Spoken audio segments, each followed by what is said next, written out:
और पाकिस्तान में बहुत ज़्यादा फुकदान है। गवर्नमेंट को इस पे बहुत ज़्यादा सॉलिड स्टेप्स लेने की ज़रूरत है, ताकि पाकिस्तान की जो न्यू जनरेशन है उस पे काफ़ी काम करने को बहुत ज़्यादा ज़रूरत है। और ज़रूरत है। कंप्यूटर से फियर है, मुझे लगता है ऐसा उनको खौफ है। अगर इंडिया की बात करें, उनकी जो स्पेस एजेंसी है उसने रिसेंटली ये अनाउंस किया है कि हम फिर से मिशन मून करने जा रहे हैं। उनका जो चंद्रयान है वो दोबारा से मिशन मून के लिए रेडी है। ठीक है, प्रोजेक्ट जो जुलाई में तो होनी है बकरों की कुर्बानी, अगस्त में सियासी बकरों की कुर्बानी होनी है। अच्छा। तो वो सियासी बकरे अपनी कुर्बानी से पहले जितना शोर कर लें, मैं कर लें, बेहतर है। और उनके पास एक ही हदफ है। तौर पे आपने पाकिस्तान में जो खौफ का माहौल बना दिया, लोगों के घरों में जाते हैं, दरवाजे तोड़ते हैं, दीवारें टपते हैं, लोगों को जाके उठा लेते हैं, खवातीन की बेइज्जती करते हैं। पाकिस्तान की जो सिचुएशन है वो ये है कि यहाँ पे किसी को कुछ पता नहीं क्या हो रहा है। अभी हमने फॉर एग्जाम्पल रशिया से तेल लिया है, तो हमारे जो मिनिस्टर ऑफ एनर्जी हैं वो कहते हैं हम क्यों बताएंगे कौन सी डील हुई है। कि एक आदमी दूसरे को बता रहा था, कहता मैं जंगल गया, आगे से शेर आ गया। तो उसने कहा फिर तू की किता? तो उसने कहा फिर मैं की करना सी, जो करना सी शेर ने करना सी। फ्लैग में हमारे परचम में मून तो है, लेकिन उनका परचम मून पे चला जाए। बोल रही है ऐसे नहीं किया करते अली जफर। दूसरी बात, हम तो रेस में नहीं हो भाई।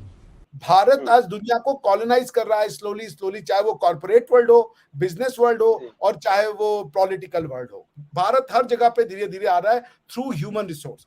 अब इसमें हमारा प्रिंसिपल ये है कि हम जब आपको कॉलोनाइज करेंगे तो वो कॉलोनाइज नहीं होगा, क्योंकि हम आपको अपना परिवार मानते हैं। तो न तो हम आपको सब्जुगेट करेंगे, न तो हम आपसे कहेंगे कि अपनी मान्यताओं और ट्रेडिशंस को छोड़ो और उनको गालियां दो। जय हिंद दोस्तों, स्वागत है आपका अपने YouTube चैनल राष्ट्र वॉइस पर। दोस्तों, जिसका लम्हे का इंतजार पूरा भारत कर रहा था, वो लम्हा बस आने ही वाला है।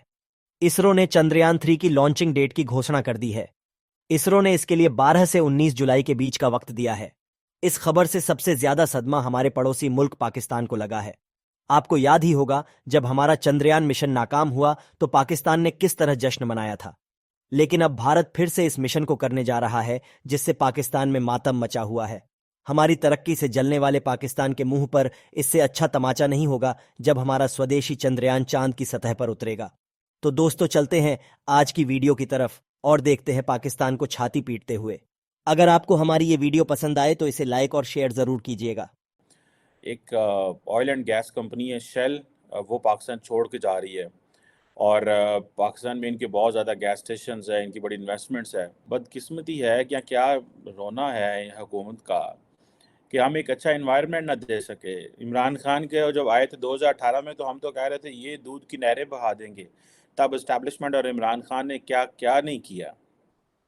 लेकिन इंडिया जो है उसके बारे में मशहूर है कि वहाँ यूनिकॉर्न्स आ रहे हैं। इंडिया जो है उसको कहा जा रहा है कि वो 3rd highest number of unicorn. और ये आप समझ लो, ये 2023 की बता रहा हूँ, कह रहे हैं कि इंडिया इतनी बड़ी मार्केट बन गई है कि 3rd हाईएस्ट यूनिकॉर्न्स जो हैं वो इंडिया में आ रही हैं। Unicorn is basically an investment जो कि तकरीबन $1 बिलियन से ज़्यादा है।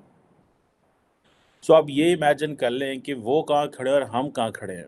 पिछले अगले साल मेरा ख्याल है हमने इस साल में कोई $23 बिलियन कर्जे में देने हैं। सो इंटरनेशनल मॉनेटरी फंड हो, एशियन डेवलपमेंट बैंक हो, दुनिया के बड़े बड़े अदारे हों, वो समझ रहे हैं डिफ़ॉल्ट कर चुका है। वो अपने दिमाग में सारी चीज़ें कैलकुलेशन करके बैठे हैं, डिफ़ॉल्ट कर बैठा है। इसलिए तो शायद भाग रहा है। वो कहता है इधर क्यों पैसे डालने। होता ये कि जब ये कंपनीज होती हैं, they are not leaving Pakistan, they are going into a better destination. अब सारा मुल्क जो है वो टिकटॉकों पे लगा हुआ है। वो हमारी जो एनवायरनमेंट की मिनिस्टर है वो कह रही है भाई वो समंदर में सैलाब आ रहा है, वो बिपरजॉय, और तुम लोग जो है सेल्फियाँ बनाने वहाँ ना जाओ। सारा मुल्क सेल्फियों पे लगा हुआ है, ठीक है, और सारा मुल्क तो टिकटॉक पे लगा हुआ है। तो कौन सुनेगा उनकी। मुल्क के अंदर ट्रेंड ही है कि गाड़ियाँ, प्रोटोकॉल, ड्राइवर। मैं तो देखते कि हर यूएन के सैंक्शंस का कोई चांस बनता नहीं है, क्योंकि अमेरिका खुद ही सिक्योरिटी काउंसिल में बैठा है, यूके खुद ही सिक्योरिटी काउंसिल में बैठा है। तो अगर मान लीजिए कोई मूव उनके अगेंस्ट में लाई भी जाए कि भाई आपने क्यों इराक में इतने बच्चों को मार दिया, इतने जो है गरीबों को मार दिया, उसके बाद बमबारी की, उनका इंफ्रास्ट्रक्चर तबाह किया, तो वो तो सिक्योरिटी काउंसिल में ऐसा कोई रिजोल्यूशन पास हो नहीं पाएगा, बिकॉज कि उसको वो खुद ही वीटो कर देंगे। आप उनके अगेंस्ट में कोई रिजोल्यूशन ला नहीं सकते।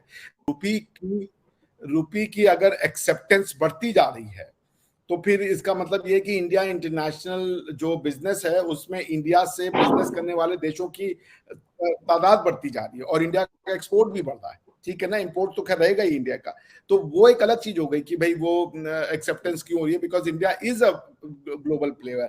प्लस जो ये इंटरनेशनल लॉजिस्टिक्स का जो रिकैलिब्रेशन हो रहा है, जिसमें चाइना से इंटरनेशनल लॉजिस्टिक को लेकर के और इंडिया और दूसरे कंट्रीज के बीच में उसको रीडिजाइन किया जा रहा है या रीस्टैब्लिश किया जा रहा है, तो उसमें India will get a chunk, major chunk.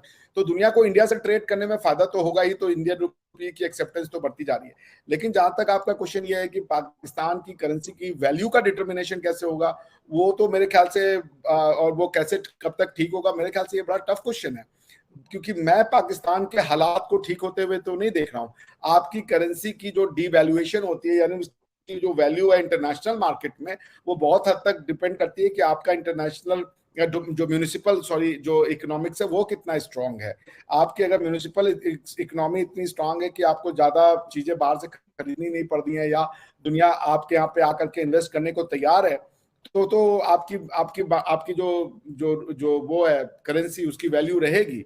मगर अगर आपके यहाँ पे 38% का इन्फ्लेशन है, ठीक है ना, और इन्फ्लेशन का मतलब है कि आपके यहाँ पे शॉर्टेज है, सप्लाई जो है वो उस तरीके की नहीं है, चीजों की प्राइस जो है बेतहाशा बढ़ गई हैं, यानी चीजों की प्राइस के दाम अगर बढ़ गए हैं तो चीजें मार्केट में अवेलेबल नहीं है आपके पास। तो आप अगर उन चीजों को कंट्रोल करने के लिए ज्यादा पैसा छाप देंगे तो वो तो आपके लिए काउंटर प्रोडक्टिव हो जाएगा। तो आप तो हर जगह से अभी इकोनॉमिक जिसे कह लीजिए क्राइसिस का शिकार है। फिर कमाने का सही तरीका, हमने कहा आपके पैसे की जो वैल्यू है इंटरनेशनल मार्केट में वो जीरो है, उसको कम करें। वो सही वैल्यू को नहीं दर्शा रहा है, बिकॉज अभी के डेट में जो थोड़ी बहुत रेमिटेंसेज या थोड़ा बहुत जो एक्सपोर्ट हो रहा है उससे आपके पैसे की थोड़ी ताकत बची हुई है, मगर उसका भी बहुत बहुत लॉन्ग टर्म फ्यूचर नहीं है। तो ये जो मैंने फिर से कहा, जो इंटरनेशनल इकोनॉमिक्स को समझते हैं, मैं उतना ज्यादा इंटरनेशनल इकोनॉमिक्स का स्टूडेंट तो नहीं हूं, लेकिन इतनी बेसिक सी बात तो मैंने, चूंकि एज अ लॉयर जो मैं वर्ल्ड ट्रेड और इसको देखता हूँ, उतनी बात तो मैं समझता हूँ। आपके पैसे की डिमांड नहीं है, आपके पैसे की वैल्यू जिसको आप कह रही है ना कि भाई $1 के मुकाबले रुपया 300 रुपए का, ये कैसे डिटरमाइन हो रहा है कि रुपया 300 रुपए का है? इसका मतलब ये है कि जो कमोडिटी आप देना चाह रहे हो इस रुपए के $1 के बदले में, वो ये कह रहे हैं कि हम $1 से आपके कंट्री में 350 रुपए का सामान खरीद सकते हैं, और अगर आप ये समझा रहे हो कि हम 80 रुपए का सामान खरीदें तो वो सही नहीं है। यानी आपकी कंट्री पे जो डॉलर की मांग इतनी ज्यादा है और सप्लाई उसकी कम है, तो आपकी करेंसी की डिवैल्यूएशन होती जाएगी। प्लस आपकी करेंसी की इंटरनेशनल मांग ही नहीं है। आपको आप ये सोचिए ना, सऊदीया भी नहीं कह रहा है कि हम पाकिस्तानी रुपए ले लेंगे। तो आप एक इंपोर्ट बेस्ड कंट्री हैं, सब्सटेंशियल, ऐसा नहीं कि कुछ नहीं प्रोड्यूस करते।